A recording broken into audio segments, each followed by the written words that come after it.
সম্মানিত viewers, HSC 2024 সালে অব্যয়িত ফি ফেরত প্রদান সংক্রান্ত ভিডিওটা নিয়ে আপনাদের সাথে আলোচনা করছি।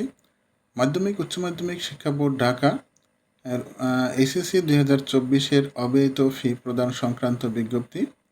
এইচএসসি 2024-এ স্থগিত পরীক্ষাসমূহ গত 20/8/2024 তারিখে বাতিল ঘোষণা করা হয়।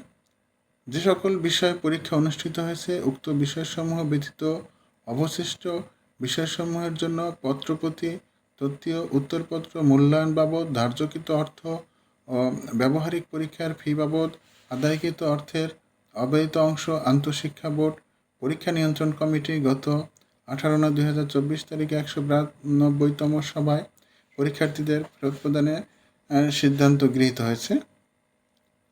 দেখুন, 2024 সালে এসএসসি পরীক্ষা অব্যয়িত ফি প্রদান, এখানে বোর্ড কর্তৃক পরীক্ষার্থীদের ফেরত 2024 সালে পরীক্ষায় অংশগ্রহণের যে সকল পরীক্ষার্থী ফর্ম পূরণ করেছিল তাদের প্রবেশপত্রে উল্লিখিত প্রতিটি পত্রের জন্য বোর্ড কর্তৃক ধার্যকৃত উত্তরপত্র মূল্যায়ন ফি পত্র প্রতি 40 টাকা করে ফেরত প্রদান করা হবে।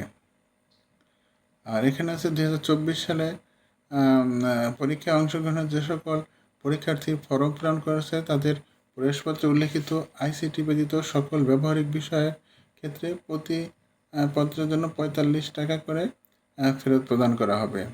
আর শিক্ষা প্রতিষ্ঠান কর্তৃক সংশ্লিষ্ট কেন্দ্র প্রদান শিক্ষা প্রতিষ্ঠান কেন্দ্র ফি বাবদ আদায়কৃত অর্থের 10% কর্তন করে অবশিষ্ট অর্থ সংশ্লিষ্ট কেন্দ্রকে প্রদান করবে। কেন্দ্র উক্ত অর্থ পরীক্ষা পরিচালনা পরীক্ষার গোপনীয় মালামাল বোর্ডে জমাদান এবং সংশ্লিষ্ট প্রশাসনিক কাজে ব্যয় করবে। দেখুন, এখানে টাকার পরিমাণটা দেখুন। বোর্ড কর্তৃক পরীক্ষার্থী ফেরত 6 পত্র × 40 টাকা 240। উচ্চ মাধ্যমিক সার্টিফিকেট এসএসসি 2040 যে সকল বিষয়ে পরীক্ষা অনুষ্ঠিত হয়েছে উক্ত বিষয়সমূহ ব্যতীত অবশিষ্ট বিষয়সমূহের জন্য উত্তরপত্র 40 টাকা করে ফেরত পাবে এবং ব্যবহারিক বিষয়ের জন্য সেটিও ফেরত পাবে। আর ব্যবসায় শিক্ষা মানবিক অনিয়মিত এসব বিষয়ে যারা কত টাকা কেউ ফেরত পাবে সে বিষয়টিও এখানে লেখা আছে, কারণ এটি প্রত্যেকটা বিষয়ে 40 টাকা এবং 45 টাকা করে দেখুন এখানে ফি দেওয়া আছে। এটি আপনারা ফেরত পাবে।